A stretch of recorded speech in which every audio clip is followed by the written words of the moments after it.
And we're live! Yay! Hooray! Hooray! Hooray! How is everyone? Good. Quite well. Good. Why are we here today? Today it's a rainbow day outside. Is it a rainbow day inside too? Maybe.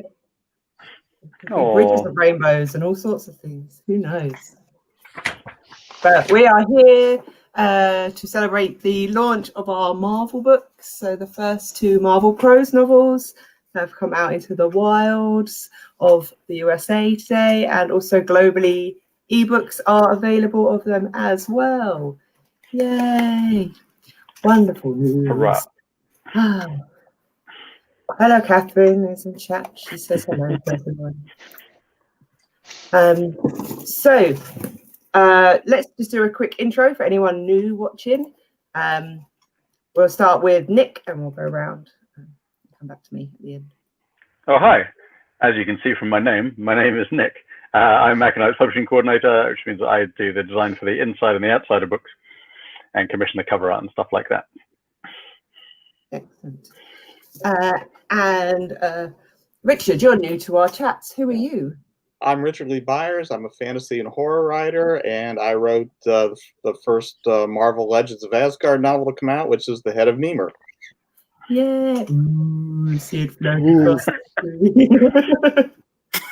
screen. No expense I don't have my copies yet. Lovely shark-like motion you had there, Mark. Like that. There we go.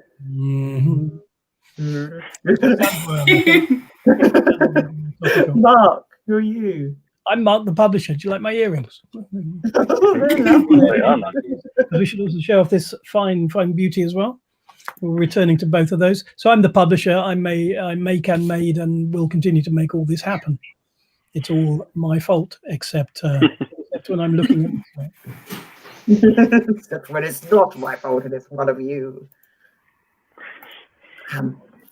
And there's Domino one. It's very slow today. I clicked on that a while ago. Apologies. And up next is Vince. Hi, I'm Vince. I'm the head of sales in the US and Canada. And I try to make sure everyone gets what they need for these books available to them. And Lottie. Hi, I'm Lottie. I am Aconite's editor, so I work with our authors to help them make awesome books. Okay, so as we've already mentioned, Head of Mimir and Domino are our new Marvel Prose novels. Who wants to give a brief overview, maybe, of the two of those? Actually, Richard, you can give a brief overview of Head of Mimir, seeing as that's yours. Yes, it's a book set in the comparatively early days of Asgard, and it tells the story of how Heimdall becomes, what sets him on the road to eventually becoming the god and guardian of the Rainbow Bridge that we see in contemporary Marvel comics. And it's a big sword and sorcery epic about a clash between Asgard and Jotunheim. And Lottie, do you want to give an overview of Domino for me? Okay, I will attempt to do this briefly without saying too much of the plot, because I know this book far too well.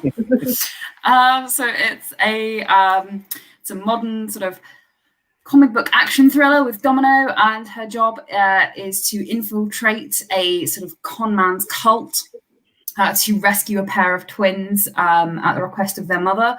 But it's also got some cool other timelines, as we also hear about Domino's childhood and her time at growing up in Chicago, and also a journey that she took 6 years ago back into the Florida Everglades to try and find some more information about her past.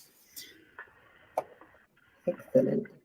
Well, on that, I would like to ask Mark and Lottie, as you are the ones that deal with and Richard as well, you sort of deal with the actual building of. Ask everybody. All 6 of us. Well, I don't like. Well, I mean, I do deal with it, but after all the hard work has been done. I just go, oh, this is pretty. Which means I didn't even introduce myself for new people. Hi, I'm Anjali. I'm the marketing and publicity manager. I go, oh, isn't this pretty? You should buy it. Mark, Lottie, can you sort of talk maybe just a short bit about any challenges that you may have faced bringing comic book characters into prose novels? Obviously, a lot more you've got to do with them. So, how do you go from that, getting that flat comic book model into prose? Yes, obviously, and the whole business, the whole purpose of Aconite, our reason to get out of bed in the morning, albeit even if we're only just schlepping to our desks in our pajamas at the moment, is to turn the worlds of wonderful creations like Marvel Comics and the Asmodee Games line into works of fiction, and not just tie-ins, but we almost treat them like they're real places. We explore them in fiction that's not beholden particularly to being in a different format. So an adaptation of a role-play game doesn't bear any relation to the rules, but the game is set in a real world just as the novel is. And it's the same with the Marvel prose novels. They are set in the real world where superheroes exist and have all the adventures and challenges that having amazing powers and amazing responsibility would bring. And to that end, what we do is we try and understand what those drivers are. How does the world tick? How does it work, I guess, mechanically, but what are the rules? What are the no-go areas? What are the cunning little corners that we can play in? And I guess what are the no-go zones? But also, what are the dangling threads? And with Marvel, one of the key questions were, what are the stories we've never heard everything about that we'd love to hear? And in Heimdall's case, while it's been touched on, seeing exactly how it plays out, that he comes from this young, very promising warrior, but coming into his powers and slowly but surely earning his place to sit at the hand of Odin and Thor and so on, and to take up his place as the guardian of the Rainbow Bridge, such an enormous honor, was a wonderful area to explore. And we have found, similarly with Domino, and similarly with the other up-and-coming characters for our lines featuring some of the X-Men from Xavier's Institute, and indeed in the broader brush of our Untold range, the first of which is a Doctor Doom novel, touching upon a previously only hinted at corner of one of his somewhat doom-laden adventures. There's so much there that it's been wonderful to dive into and look at the detail. But of course, the other key thing is it's got to be done with credibility. We are comic book fans. We're also experts, notably Lottie and myself, with many years' experience, and Richard as well, I would say, of taking material, source books, comic books, games, the background worlds, and bringing them to life through fiction. And we, of course, work closely with the expert team at Marvel, particularly in their publishing licensing division, where they themselves employ editors to make sure that we get the advice we need, that everything is checked and is doing everything it's meant to do. And they've been incredibly supportive, and it's been great to actually to impress them with the books that we're publishing as well, because they're certainly seriously behind us, assisting with us. Did that answer the question at all? I think it did. Lottie, have you got anything to add to that from the? I'm trying to work out what I can add to that, really. I think one of the really cool things about taking them into prose novels is that we get a little bit of a deeper dive into who they are as a person, what drives them, and seeing sort of, as Mark said, some of the adventures that we've only hinted at, but really seeing like where they come from, how things have affected them, because you can do a certain amount of things in a comic book. But you're obviously sort of limited by the amount of sometimes dialogue or the page count.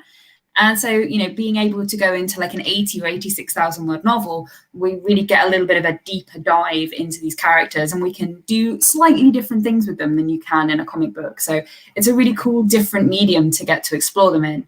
And it's one of the things that I really love about this, because, we get to see you know, Heimdall, and we get to see Domino, and we get to see them in a totally different medium, and we get to really get inside their heads and see how they feel and see how all of these things affect them. And that's something I just really love doing when I work on these novels, and is like getting to read them and getting to meet these characters and getting to know who they are as people. Excellent. Well, on that, we have a question from the chat. Catherine has one for Richard. She asked, when researching for Head of Mimir, did you draw on any real-world Norse myth or only the Marvel Universe version of the Norse myth? I drew on both, and I also tried to draw on some real-world kind of Norse history and culture, so that at certain points in the story where, say, they're going through the forest and they see a certain plant growing, it's a plant that really grows in Scandinavian forests, and you know, little things like that. But to answer the question specifically, yes, I was trying to draw on Norse myth and the Marvel mythology that grows from it both, and be true to both. Okay, Nick, I got a question for you. Our book covers are really, really pretty, if I do say so myself. What I know I had no in it at all, but I'm totally taking all of the credit for these. Definitely take credit for it. Actually, it's nothing to do with me at all. Nick, you find the artists and make the books look gorgeous. What is it you're looking for in regards to the heroines line and also the Legend of Asgard line to make it look so attractive? Sure. Well, we're looking for a lot of different things, typically. We're looking for really good art. That helps enormously. So the Head of Mimir has a lovely piece of work by Grant Griffin. We've gone for our full-on epic fantasy. It's Heimdall trying to punch Nidhogg in the face. What more could you possibly want from an epic fantasy cover than that? It's mostly it being beautiful is really important.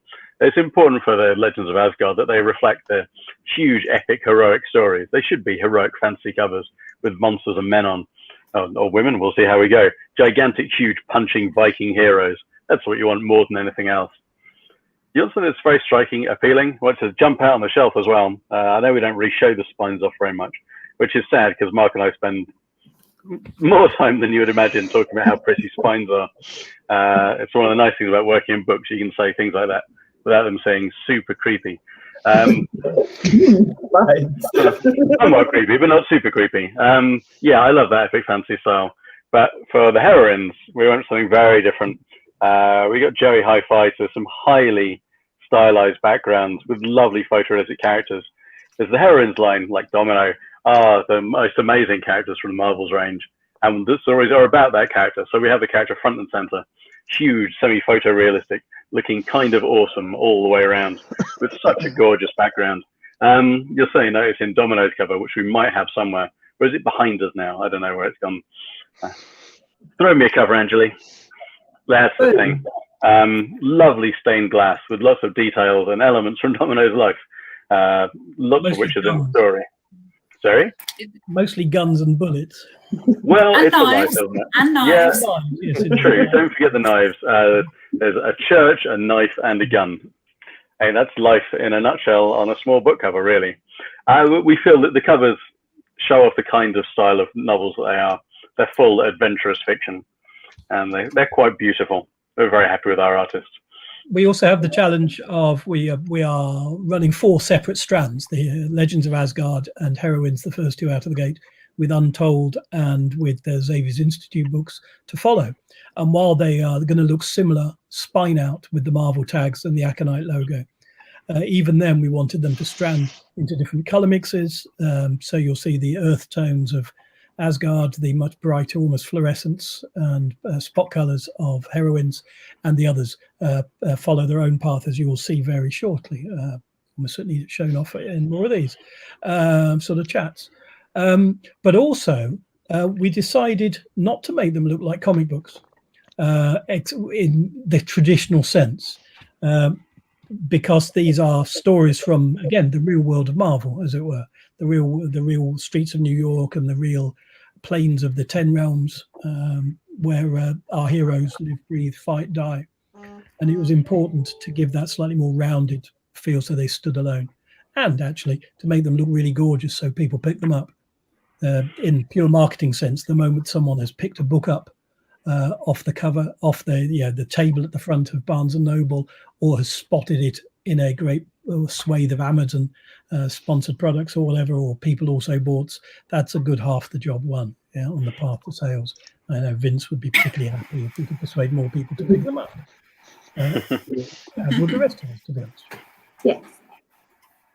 So I've got another one for Richard. So when you take on a tie-in novel, so you've done them in other worlds as well, Forgotten Realms being one of them, how do you go about approaching it? Because obviously there's just so much in that world. How do you take the things that you want and make the story that you've pitched? Well, I think Mark has touched on some of this already in terms of you want to do something that is very much in the spirit of the existing material and that will please fans of the existing material, but at the same time you want to show them something they haven't seen before and take them someplace they haven't already been. Above and beyond that, it's really important to know that you can't tell the story that kind of wrecks the franchise. Not that a smart editor would let you do that anyway, but there's no point in even pitching that story, and readers will like. I mean, like, you could do a story theoretically where early on in the story Thor becomes a pacifist, but he better not be a pacifist at the end of the story. He needs to more or less come back to what he's always been, but you've shown him in a way that he hasn't been seen before, an aspect of his personality or his development that you haven't seen before. Are you also tempted to put in little Easter eggs? So if there's a particular event you can reference just in the background, so the really cunning and deep fan enthusiast would be able to go, hold on a minute, I know where he goes after this, or I get that reference. Yeah. Little sprinklings of stuff here and there. Mm. Obviously we have to discover them for ourselves by reading the book. I probably will have missed them because I don't really know the Marvel universe that well, apart from if a film has already told me about it. I think we've already discussed that I haven't read comics before, and Nick was shocked. It's a great introduction. You can read this and then go and read the comics. Yes. Right. Well, actually, although Angeli confessing her ignorance and her is not entirely encouraging, I think actually we should say that we have designed these books to be able to be picked up by general readers. These are not purely aimed at satisfying the untold story.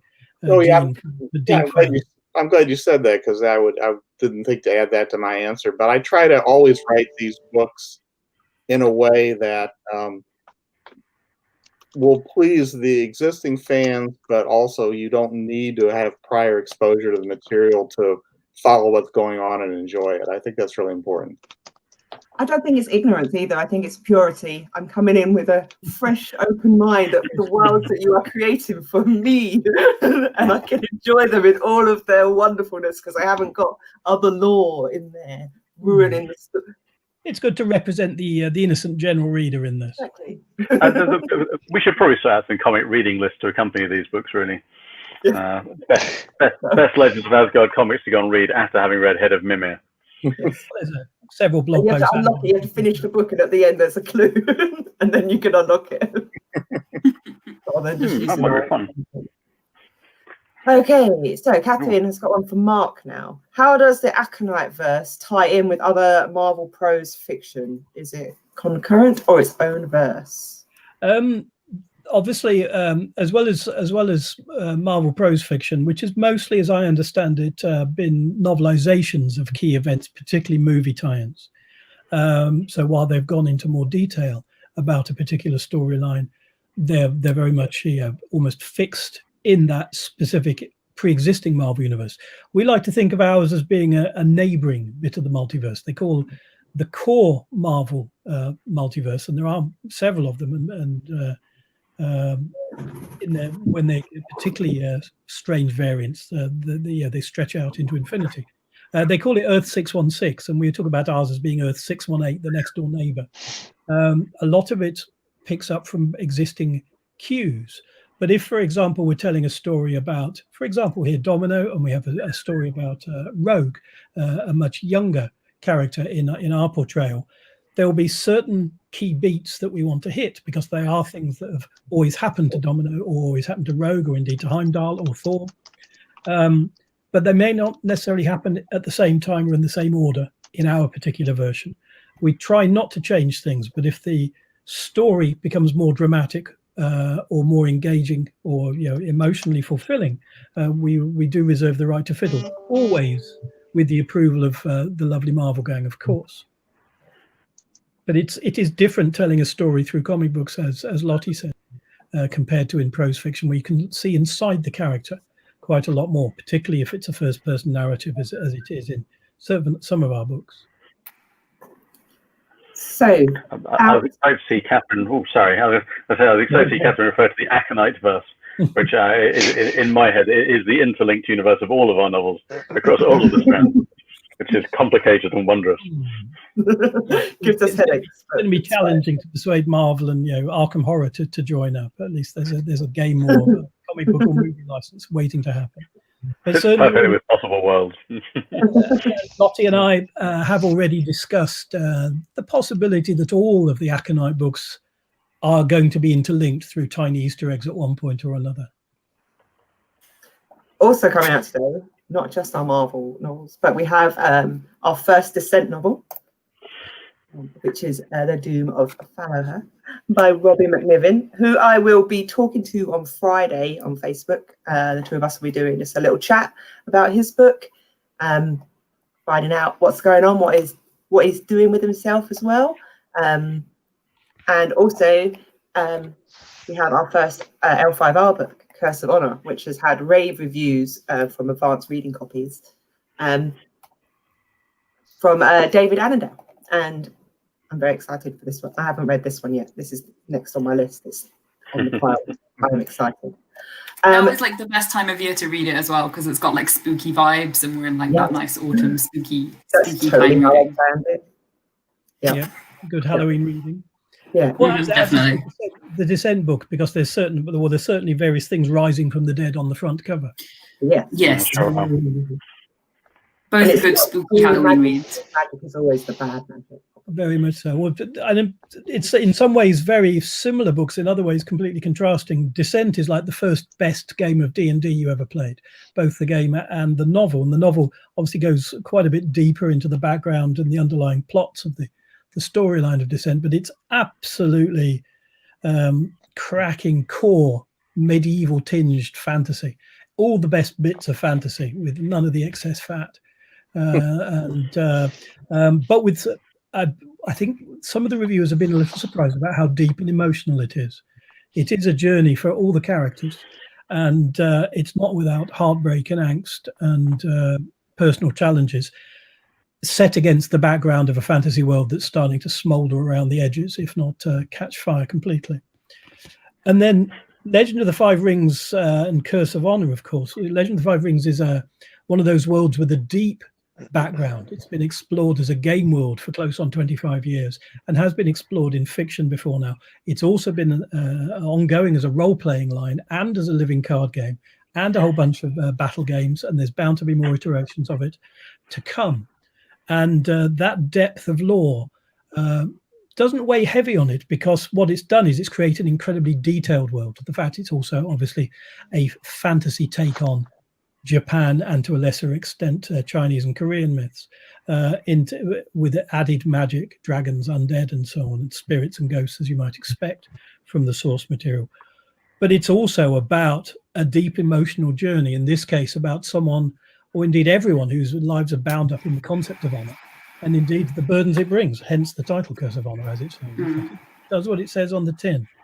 And the people you think are the heroes not necessarily turn out to be, and vice versa. And again, boy, as with Doom of Fallowhearth, it left us going, great, what's next? More with these characters, more with these. We're already invested. And I think the reviewers are finding this too. I've been which getting is so great many because that's the emails. intention. We work hard to make these not just tie-ins, but books that grab you by the soul. I've been getting so many emails from reviewers just saying like, "Oof, you hit me in the feels," and literally that's all the emails say. This is like the greatest compliment. I'm taking this as a huge compliment because I love doing that for readers. I love it when we can do books like that. We love it when we get those moments. I mean, but I remember when I read, even though obviously I know what happens in all of these books before I get them. And then I read them all through for the first time. And Curse of Honor is the one like I was reading at the first draft of it, and then I got to like certain emotional moments, and I just like put my phone down. And I was like, "Curse you, David. This is have emotional reactions to this." Even though I know what's going to happen, because by the time I get the books, the authors and I have talked about them a lot, and we've gone backwards and forwards on synopses, and I know all of the details. I know most of what's going to happen, even if I don't know quite like chapter by chapter or all of like every single detail. I have a really good idea of what's happening, and that. So yeah, that was one that got me. So I'm glad we can hit readers with those emotions. Vince, you want to talk about audiobooks? Sure. We are in discussion with someone right now to get the books in audio format. They'll have all the books in audio format. We're hoping to have that deal announced soon, and possibly available by the first of the year. Yep. We're down to the contractual wrangling now. And they all take a little time because I have to read them all word for word. They're not abridged in any form. They're the complete audio version of the novels that we'll be producing, and very exciting about that. And I believe the plan is to, obviously, they're going to be a little bit of catch up from these first couple of months of releases, and then to get ahead of themselves. So we're basically publishing in audiobook format simultaneously. We know how important audio format, as with ebooks, perhaps used to be back in the last 10 years or so. It's just another format that people consume their favorite fiction in. So of course we want it out there alongside everything else. So I'm super excited because I love audio. So I think a lot of folks do in our world. Obviously, for some of these games, like Descent or L5R, you may well be painting miniatures for your games, or indeed playing the games. There's nothing to stop you listening to audio while you're doing other hobby activities. Keeps you off the streets, at least, doesn't it? And right now, that's not a bad plan. Since you can't listen to them on the commute anymore, you could listen to them while someone's in a Zoom meeting and you don't want to hear the rest of it. You play those in the background. It's great. Oh, that's why you've got headphones on. Yes, exactly. Audio book. I can see that, how that works. I'm just letting Microsoft Word read it out loud to me now. It's great. Yes. Right. Okay. So we have another Facebook Live on Thursday with Mark and Lottie. We're going to be discussing the various joys and challenges of creating tie-in fiction. So if you have any questions about how we go about that, please do join in and ask questions in the chat, or you can send me on Twitter and things. You can send us questions in advance that I can ask if you're not going to be able to make it to the chat. But if you can, please come along. And on Friday, I will be talking with Robbie in regards to doing a Fallow Hearth. And on the 13th of October, we have the Ubisoft Watch Dogs Legion ebook. It's very exciting. Yay! So there's lots of stuff going on. Please, follow us online, because this week and next week is crazy busy with really cool things that we are telling everyone about. So join us and make sure that you follow what we're doing, because we have been very busy during lockdown. For sure. Nick holds up all the books. Go the right way. It's like book Christmas. That's just the start of it. Or book Hanukkah, or book Kwanzaa, whichever you follow. Book or just holidays. Book Eve. That's good enough. And special I can't wait to get all my pile of 2020 releases and just like make a huge pile of them. Just going to say special thanks to Richard for joining us all the way from Florida. Always great to be here. Thank you for having me. Indeed. Yes, it's nice to. This is why our authors are so lovely. They all come on and talk with us, and they're just the best. We've done so well with getting the best authors. Well done. But yes, okay. Well, that's us done for this session. Then we shall see everyone on Thursday for our next one. Thank you very much for coming along. Bye. See you soon.